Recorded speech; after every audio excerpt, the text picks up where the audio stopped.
If you want peace in your marriage, you keep outsiders away. That's what I told myself. That's what I lived by. I married Daniel Carter when I was 27. He wasn't rich yet, but he was intelligent, ambitious, and obsessed with building a future. But Daniel came with two people I couldn't escape. His mother, Ruth Carter, and his younger brother, Marcus. They were always there, always calling, always visiting, always asking. At first I smiled, but deep down, I hated it. Have you ever felt like your marriage had too many people in it? Let me have your comment below.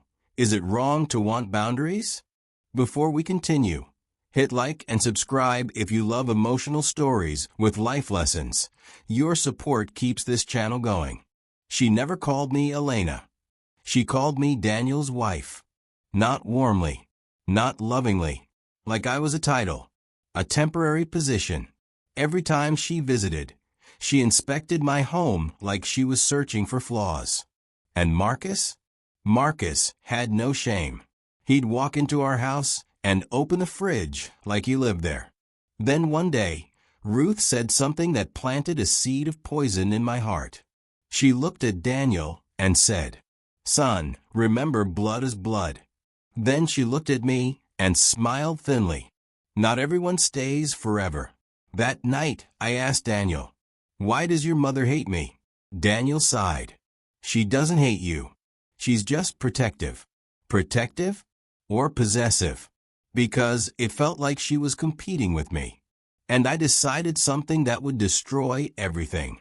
I decided I would win. It started small. "Daniel, can we stop Sunday dinners?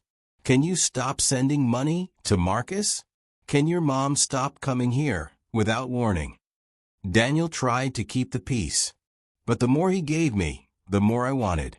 One evening, he was laughing on the phone. I asked, "Who is that?" He said, "My mom." I snapped. "Why does she still need you every day?" Daniel's smile disappeared. He said quietly, "Elena, this woman raised me." I responded, "And now I'm your wife." The silence that followed felt like a warning, but I ignored it. Let me ask you honestly, when does love turn into obsession? Daniel's business started growing fast. It was a logistics company at first, then tech, then contracts with major companies. Suddenly, my husband was being called a genius. We moved into a bigger house. We got a luxury car. People started treating me differently. And I won't lie, I loved it. I loved the way people respected me when they heard my last name. But Ruth and Marcus didn't change. They still showed up in plain clothes, with old stories and loud laughter. They didn't fit the new life I wanted. And that's when I made the biggest mistake.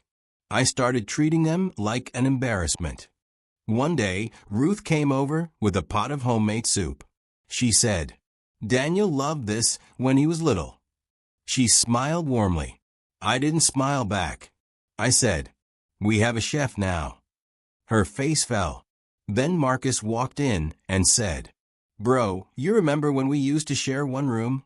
He laughed. Daniel laughed too. But I interrupted.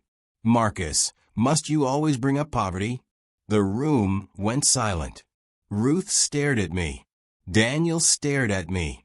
Marcus swallowed. Ruth whispered, "Elena, you don't know what we survived." I leaned closer and said something that still burns my throat when I remember it. "Well, you survived.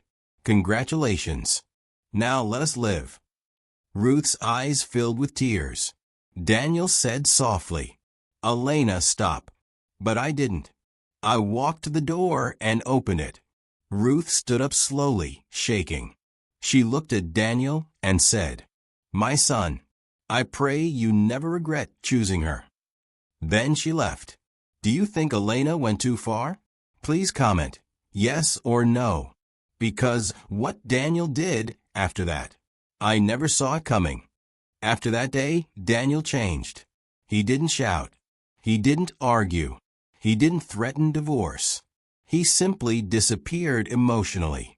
He stopped sharing his plans, stopped laughing at my jokes, stopped holding me at night. Sometimes, he'd sit in the car for 10 minutes before coming inside. And when I asked what was wrong, he'd say, "Nothing." But nothing was a lie. One night, I overheard him on the phone. His voice was broken. He said, "Mom, I'm sorry." My chest tightened. Because he wasn't apologizing to me. He was apologizing to her. That's when fear hit me. Because I realized I didn't push them away. I pushed them away too. A few weeks later, Daniel came home holding a folder. He placed it on the table carefully. Then he said, "Elena, I updated my will." I laughed nervously. "You're not dying." Daniel didn't laugh. He said, "I'm not dying, but I'm thinking." Then he looked me in the eyes and said something that chilled me. "I'm doing what's fair." My throat tightened. "What do you mean?" Daniel's voice was calm, but cold. "I mean, I remember who helped me become who I am." I felt heat rise in my chest. "Are you saying I didn't?" Daniel stared at me for a long moment. Then he said, "I'm saying you've been trying to erase them." And he walked away. That night, I lay awake thinking, did I just lose my husband without him ever leaving? Daniel started coughing, then losing weight, then sleeping all day. He blamed stress. I blamed his family. But one morning, he collapsed in the bathroom. I screamed for help. Ambulance lights flashed outside our mansion. And suddenly, the rich life didn't matter. Because money can't buy back time. At the hospital, the doctor said, "Stage 4 cancer." I felt the world tilt. I grabbed Daniel's hand. He looked at me calmly. And he whispered, "Elena, don't panic." But I was already drowning. The moment Ruth found out. She arrived at the hospital. Marcus came too.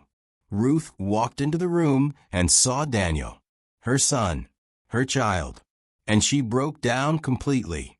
She held his face and cried like a woman losing her soul. Marcus stood behind her, shaking. I wanted to be angry, but I couldn't, because for the first time, I saw them as human beings, not threats, not competition, just family. Ruth looked at me through tears and said, "Elena, please, don't take him away from us now." And for the first time in my life, I felt ashamed, because I had already tried. Just me and him. He looked weak, but his eyes were clear. "Elena," he whispered, "I loved you." I cried, "I love you too. Please fight." Daniel shook his head slightly. "I am fighting. But I need to tell you something." I leaned in. He said, "You made me feel like I had to cut off my roots to love you." My chest tightened. Daniel continued, "My mother and brother gave me everything before I had anything." Tears rolled down my face. "I was insecure," I whispered. Daniel nodded. "I know. But you let insecurity become cruelty." Then he whispered, "I forgive you, but I can't pretend it didn't change me." And 2 days later, Daniel Carter died. A week after the funeral, the lawyer called us. I walked in wearing black. Ruth and Marcus were there too. The lawyer opened the document. Then he read, 80% of Daniel Carter's estate will go to Ruth Carter and Marcus Carter. I froze. My mouth opened. No words came out. The lawyer continued, 20% will go to Elena Carter. I stood up. "That's impossible. I'm his wife." The lawyer looked at me and said, "He anticipated your reaction. That's why he left a note." He read Daniel's note. "My mother and brother suffered with me. They sent me to school. They raised me with a small capital to start my business from scratch. Elena enjoyed the success, but tried to erase the sacrifice. I leave her enough to survive, but I give them what they earned." I sat down slowly. Because the truth hit me like a brick. Daniel didn't punish me. He corrected the story. The house felt empty. Not because Daniel was gone, but because love was gone. I walked into the kitchen. I remembered the soup Ruth brought. The soup I rejected. And for the first time, I cried with real regret. Not regret because of money. Regret because I had been cruel. Regret because I had made Daniel suffer emotionally in his own home. Regret because I thought being the wife made me more important than the people who built him. Months later, I visited his grave. I whispered, "I'm sorry," but the wind didn't answer. Because sorry is late. Sorry is useless when the person is gone. And the final lesson I learned is this. You don't marry a person and erase their past. You marry a person and respect their roots. So tell me in the comments, did Elena deserve what happened? And if you were Daniel, would you have done the same? And if this story touched you, please like and subscribe. Your support truly means everything to me.